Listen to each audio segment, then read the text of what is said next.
रोज की तरह हम हाजिर हैं बिहार के तमाम बड़ी खबरों का पिटारा लेकर। अगले आधे घंटे में हम आपको बताएंगे कि आज सरकार का क्या रहा सबसे बड़ा ऐलान।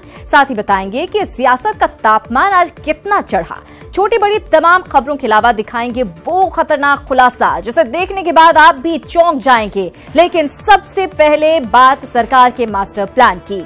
अब बिहार में एमबीबीएस के समान वेटनरी डॉक्टरों को भी वेतन मिलेगा। पटना में आयोजित Bihar live stock master plan के विमोचन और कई योजनाओं के शुभारंभ समारोह में मुख्यमंत्री ने इसकी घोषणा की। कुमार जो सुपौल की हैं 12,15,000। श्री अशोक कंचन कुमार पूर्णिया से इन्हें भी 1 लाख। पटना के ज्ञान भवन में आयोजित कार्यक्रम में सीएम नीतीश कुमार ने Bihar live stock master plan को लॉन्च किया। कार्यक्रम में डिप्टी सीएम सुशील कुमार मोदी और पशुपालन मंत्री भी मौजूद रहे। जो काम आप लोगों ने शुरू किया है बड़ी खुशी की बात है। इसी तरह से एक चीज पर कुछ मेरी बात पर गौर किया करिएगा, नहीं तो कभी कभी सोचते होंगे चलिए तो बोलते ही रहते हैं, इतना कहाँ से करेंगे। लेकिन हम बोलते जरूर रहते हैं, हम बोलते भी रहेंगे, लेकिन देखिएगा कि कुछ समय के बाद ध्यान दीजिएगा तो एक एक चीज इम्प्लीमेंट होता चला जाएगा और वो सबसे जरूरी है। इस मौके पर सीएम ने कई योजनाओं की शुरुआत भी की, जिसमें सहरसा, मधेपुरा और पटना में 4 प्रथम वर्गीय पशु चिकित्सालय का उद्घाटन, 17 जिलों में 33 प्रथम वर्गीय पशु चिकित्सालयों का शिलान्यास, डाटा प्रोसेसर आधारित स्वचालित दुग्ध संग्रहण इकाई, पोषक सुधा मिल्क पाउडर और डेयरी व्हाइटनर का लोकार्पण, 725 मैत्री केंद्रों का उद्घाटन, टेट्रा पैक एप्पल ड्रिंक का लोकार्पण, अलग अलग जिलों में मत्स्य हैचरी का उद्घाटन, पटना के मसौढ़ी और बख्तियारपुर में फिश फीड मिल का उद्घाटन शामिल है। कार्यक्रम में मौजूद डिप्टी सीएम सुशील मोदी ने कहा कि इस live stock master plan launch होने के बाद लोगों के लिए बहुत संभावनाएं पैदा हो गई हैं। अभी माननीय मुख्यमंत्री जी लोगों को बकरी पालन, गौ पालन बाकी के लिए चेक वितरित कर रहे थे, तो बिहार में बहुत बड़ी संभावना है और निजी क्षेत्र के लोग पोल्ट्री में, फिशरी में, डेयरी में बड़ी संख्या में आगे आ रहे हैं। सरकार का दावा है कि कृषि के साथ साथ पशुपालन के क्षेत्र में बहुत कुछ किया है और इस live stock master plan launch होने के बाद तो बिहार में डेयरी उत्पादन, पोल्ट्री और मांस उत्पादन कई गुना बढ़ जाएगा और लोगों को रोजगार भी मिलेगा। न्यूज़ 18 के लिए पटना से ब्रजम पांडे की रिपोर्ट। बात लालू परिवार की। लालू एंड फैमिली के लिए आज का दिन राहत लेकर आया। आईआरसीटीसी घोटाला मामले में लालू परिवार को पटियाला हाउस कोर्ट से बड़ी राहत मिली। कोर्ट ने लालू, राबड़ी और तेजस्वी को नियमित जमानत दी थी। कोर्ट ने तीनों को 1 लाख रुपए के पर्सनल बॉन्ड पर जमानत दी है। कोर्ट के इस फैसले के बाद आरजेडी खेमे में खुशी की लहर है। लालू परिवार को पटियाला हाउस कोर्ट से राहत। लालू, राबड़ी और तेजस्वी को नियमित जमानत। तीनों पर है आईआरसीटीसी घोटाले का आरोप।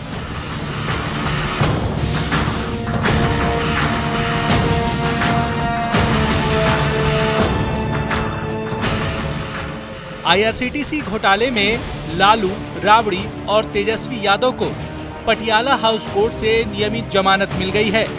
अभी तक तीनों अंतरिम जमानत पर थे। जमानत मिलने के बाद तेजस्वी ने पूरे मामले को षड्यंत्र बताया। पॉलिटिकल वेंडेटा के हिसाब से ये सारी कॉन्स्पिरेसी कराई गई है। इसमें बड़ा योगदान जो है, हमें तो कुछ कहना नहीं, लेकिन सब कुछ जो है एक अखबार के एक आर्टिकल ने सारी चीज़ें बयां कर रखी है। जब सीबीआई डायरेक्टर जो उस वक्त के थे आलोक वर्मा जी, उनका जो स्टेटमेंट रहा कि किस प्रकार से सुशील मोदी जी, पीएमओ के एक अधिकारी और लगातार बिहार के मुख्यमंत्री का दबाव था कि हम लोगों पे फर्जी मुकदमा कराया जाए। लालू यादव को सीबीआई वाले मामले में भी नियमित जमानत मिल गई है। लालू परिवार को कोर्ट से मिली राहत के बाद आरजेडी कार्यकर्ताओं में खुशी की लहर है। अब आरजेडी और कांग्रेस नेता एक सुर में लालू परिवार को जानबूझकर झूठे मामलों में फंसाने का आरोप लगा रहे हैं। ये राजद परिवार की ओर से मैं बोल दूं कि इस फैसले का हम लोग स्वागत करते हैं और बिहार की जनता भी बहुत खुश है और न्यायालय पे भरोसा है जो, और बाकी जो केसेस हैं उनमें भी इन्हें बेल मिल जाएगा, रेगुलर बेल मिल जाएगा। हम लोग का ये मानना रहा है कि बीजेपी गवर्नमेंट ने अपनी सरकारी एजेंसियों का दुरुपयोग करके विपक्ष के नेताओं को परेशान करने के लिए अभियान चला रखा है। अगर उन आरोपों में दम होता जो दुष्प्रचार भाजपा के लोग करते रहे हैं तो फिर कोर्ट जमानत क्यों देती। खैर, राजनीतिक आरोप प्रत्यारोप अपनी जगह है, लेकिन ये जानना जरूरी है कि मामला है क्या। दरअसल रेल मंत्रालय ने नवंबर 2006 में 4 टेंडर मंगाए जो होटलों के चलाने और उसके रखरखाव से जुड़े थे। सभी टेंडर के लिए आखिरी बोली 1 दिसंबर 2006 तक थी। 2 contract Sujata hotels private limited को दिए गए। तीसरा टेंडर होटल मेघालय के हाथ लगा। कंपनी को ये कॉन्ट्रैक्ट 6.06 करोड़ रुपए में मिला। इन्हीं टेंडरों को देने में अनियमितता का है आरोप यह है कि मैनेजमेंट और ऑपरेशन के लिए कॉन्ट्रैक्ट देने में गड़बड़ी की गई। रांची और पुरी के होटलों में टेंडर देने में अनियमितता बरती गई। नकली कंपनी के जरिए धन का लेन देन हुआ। इस मामले में तत्कालीन रेल मंत्री लालू प्रसाद, बिहार की पूर्व मुख्यमंत्री राबड़ी देवी और तेजस्वी यादव को आरोपी बनाया गया। इसके साथ ही सरला गुप्ता, विजय कोच्चर और विनय कोच्चर भी आरोपी बनाए गए। फिलहाल तो लालू परिवार को राहत मिल गई है, लेकिन आरोप गंभीर है और मामले की जांच चल रही है। यानी फाइनल फैसले तक बहुत कुछ कहना जल्दबाजी होगी। न्यूज 18 के लिए दिल्ली से दिवाकर के साथ सुशील पांडे और पटना से अमित सिंह की रिपोर्ट। कोर्ट से राहत के बाद लालू परिवार ने भी राहत की सांस ली है। बहरहाल अब चुनाव काफी पास है। लोकसभा चुनाव को लेकर अभी से रैलियों का दौर शुरू हो गया है। 3 फरवरी को इसे लेकर पटना के गांधी मैदान में होने वाली कांग्रेस की रैली में शामिल होने के लिए तेजस्वी यादव समेत महागठबंधन के दूसरे नेताओं को भी निमंत्रण भेजा गया है। नेता प्रतिपक्ष तेजस्वी यादव को भी कांग्रेस की ओर से न्योता मिला है, जिसके बाद तेजस्वी ने रैली में शामिल होने की हामी भर दी है। तो मैं आपको बता दें, 3 फरवरी को पटना में कांग्रेस की रैली होने जा रही है और इस रैली में तमाम नेताओं को आमंत्रित किया गया है। महागठबंधन के साथ जितने भी दल हैं, उन दलों के नेताओं को आमंत्रित किया गया है। तेजस्वी यादव को भी निमंत्रण भेजा गया और यहां इसमें शामिल होने के लिए तेजस्वी ने हामी भर दी है। कांग्रेस की रैली में तो हमको न्योता है और उस रैली में तो हम तो जाएंगे। और बीजेपी अब लाख रैली कर ले, जाके क्या कहेगी, कितना पैकेज दूं, फिर बोली लगाएगी क्या बिहार की? रैली में जाके करेंगे क्या करेंगे? बिहार को स्पेशल राज्य का दर्जा देंगे? चाचा रहेंगे कि नहीं रहेंगे साथ में? उम्मीद करेंगे रहेंगे तो मांगे, और मांगेंगे तो उम्मीद करते हैं प्रधानमंत्री दे दें। तो 3 फरवरी को कांग्रेस की रैली में तेजस्वी भी नजर आएंगे। वैसे कई दशक बाद बिहार में दम दिखाने के लिए पटना में कांग्रेस 3 फरवरी को रैली करने जा रही है। रैली को लेकर बयानबाजी भी तेज हो गई है। एनडीए नेताओं ने सवाल उठाया है कि रैली के पोस्टरों से महागठबंधन के नेताओं की तस्वीर क्यों गायब है? क्या बाहुबलियों के सहारे कांग्रेस आगे बढ़ना चाहती है? कांग्रेस की रैली पर रार। एनडीए नेताओं ने उठाए सवाल।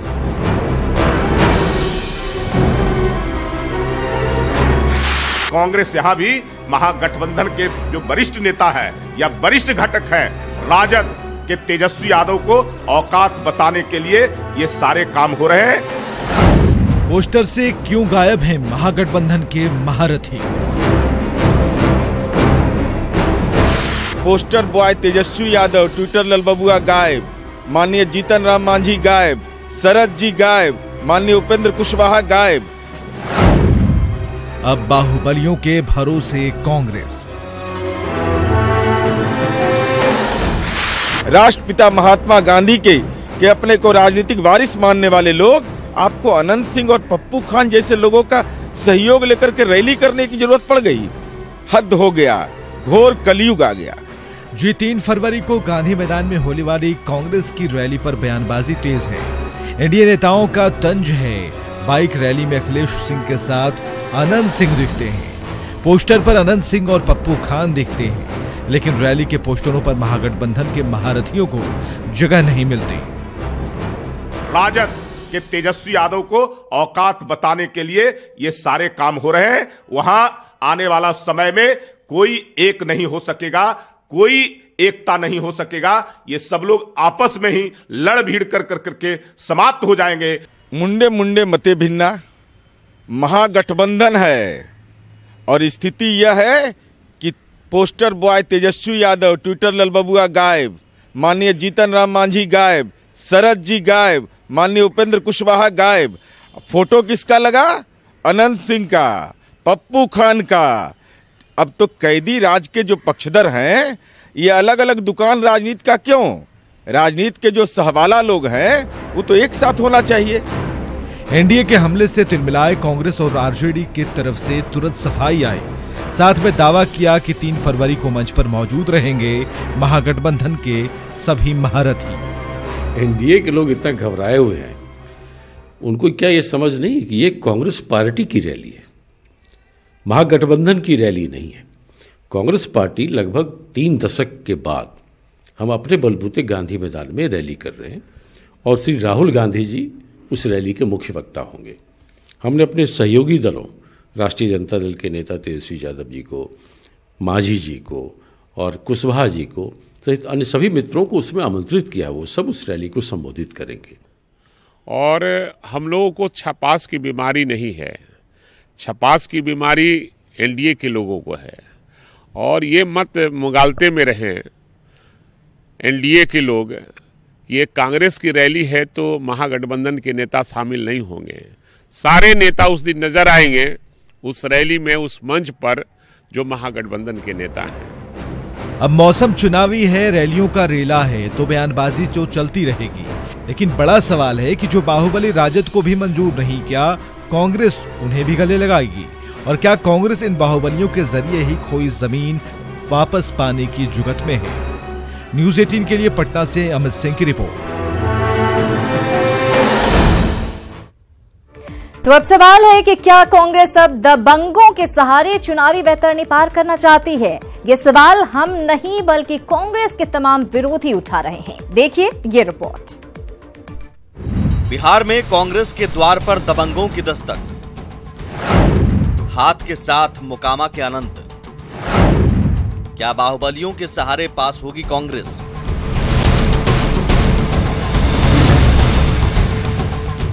राष्ट्रपिता महात्मा गांधी के अपने को राजनीतिक वारिस मानने वाले लोग आपको अनंत सिंह और पप्पू खान जैसे लोगों का सहयोग लेकर के रैली करने की जरूरत पड़ गई।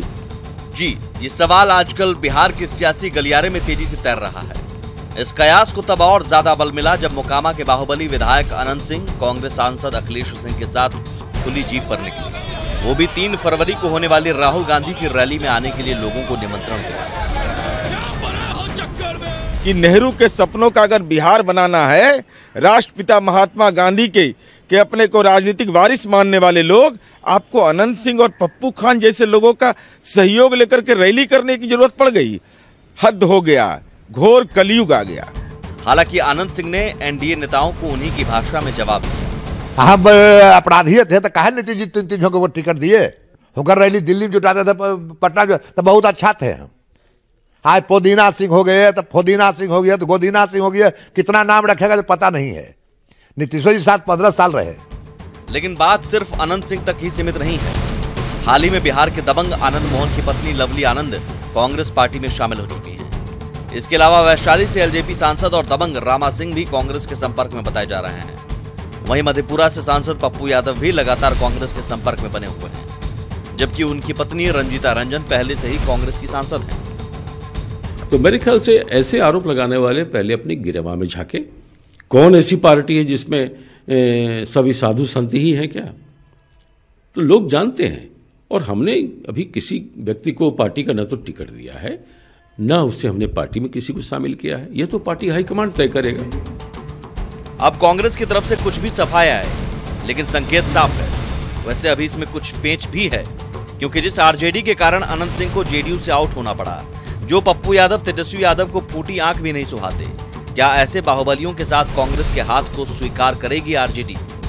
न्यूज़ 18 के लिए पटना से अमित सिंह की रिपोर्ट। तो विपक्षी दल कांग्रेस पर सवाल उठा रहे हैं, क्या बाहुबलियों के सहारे है कांग्रेस? बहरहाल शरद यादव, जीतन राम मांझी, उपेंद्र कुशवाहा समेत तमाम दिग्गज कांग्रेस की इस रैली में मंच पर नजर आ सकते हैं। रैली में प्रियंका गांधी के शामिल होने को लेकर भी कयासों का बाजार गर्म है। हालांकि फिलहाल शक्ति सिंह गोहिल ने संकेत दिया है कि प्रियंका रैली में शामिल नहीं होगी। राहुल गांधी जी का नेतृत्व पूरे देश ने माना। 3 राज्यों के चुनाव में लोगों ने देख लिया कि भाजपा जुमलेबाज है, एक सच्चे दिल वाले राहुल गांधी जी है और 3 राज्यों में कांग्रेस की सरकार राहुल गांधी जी के नेतृत्व में बनी। प्रियंका गांधी जी को महामंत्री का जिम्मेदार दिया गया है और उत्तर प्रदेश का वो हिस्सा भी देख रहे हैं। मैं देश की जनता जिस तरह से भविष्य और अपनी आकांक्षा कौन पूर्ण कर सकता है, वो देश की जनता को लगता है कि राहुल गांधी जी पूर्ण कर सकते हैं। और बात राम जन्मभूमि मामले की। अयोध्या में राम जन्मभूमि बाबरी मस्जिद विवाद का मुद्दा सुप्रीम कोर्ट में और लंबा खिंचता जा रहा है। 29 जनवरी को सुप्रीम कोर्ट में नई बेंच द्वारा मामले की सुनवाई होनी थी, लेकिन जस्टिस बोबडे की अनुपस्थिति के कारण सुनवाई एक बार फिर टल गई। कानून मंत्री रविशंकर प्रसाद का कहना है कि जल्द से जल्द मामले का निपटारा होना चाहिए। करीब 70 सालों से ये मामला लंबित है। कि देश की बहुत बड़ी जनता की अपेक्षा है कि वहां एक भव्य राम मंदिर बने। हमारी ओर से बार बार कहा गया है, माननीय प्रधानमंत्री जी ने कहा है, हमारे राष्ट्रीय अध्यक्ष जी ने कहा है कि इस मामले का संवैधानिक रूप से निपटारा होना चाहिए। एक बात मैं अवश्य कहूंगा, देश के कानून मंत्री के रूप में नहीं, लेकिन देश के नागरिक के रूप में, कि राम जन्मभूमि का मामला 70 साल से पेंडिंग है सूट में। इलाहाबाद का फैसला राम जन्मभूमि के पक्ष में हुआ मूल रूप से। अब यह अपील भी लगभग 10 साल से पेंडिंग है। तो यह अपील जो अब 70 साल पुरानी हो गई पूरा सूट, तो इसका निष्पादन जल्द से जल्द होना चाहिए। और बात लाल आतंक के नापाक कनेक्शन की। क्या नक्सलियों के तार आतंकी संगठन या फिर आईएसआई और पाकिस्तान से जुड़ चुके हैं? ये सवाल नवादा एनकाउंटर के बाद मिले उस खोखे ने खड़ा कर दिया है जिस पर उर्दू के शब्द अंकित हैं। क्या है पूरा मामला, इस रिपोर्ट से जानते हैं। आतंकी संगठन से जुड़े नक्सलियों के तार, आईएसआई और पाकिस्तान से जुड़ने के मिले सबूत, नवादा एनकाउंटर के बाद मिले खोखे ने खोला राज।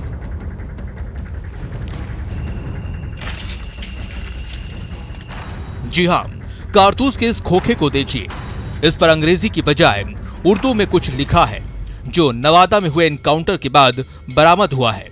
24 जनवरी को रजौली के रतनपुर जंगल में पुलिस और नक्सलियों की मुठभेड़ हुई थी, जिसमें एक नक्सली मारा गया था और भारी मात्रा में हथियार बरामद हुआ था।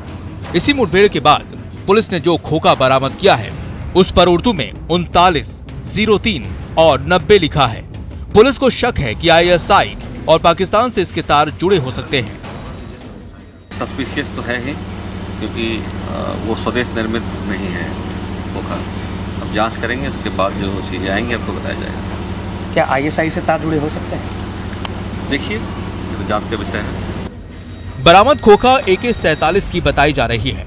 आमतौर पर खोखे के पेंदी में अंग्रेजी शब्द अंकित होते हैं, लेकिन नवादा में पहली बार ऐसा मामला सामने आया है जहां बरामद खोखे में उर्दू के शब्द अंकित हैं, जो साबित करता है कि ये कारतूस स्वदेशी नहीं है और नक्सलियों की तार आतंकियों या पाकिस्तान से जुड़ चुके हैं। फिलहाल पुलिस मामले की जांच में जुट गई है, लेकिन अगर आतंकी नक्सल कनेक्शन में जरा सी भी सच्चाई है तो निश्चित रूप से ये चिंताजनक है। न्यूज़ 18 के लिए नवादा से अनिल विशाल की रिपोर्ट।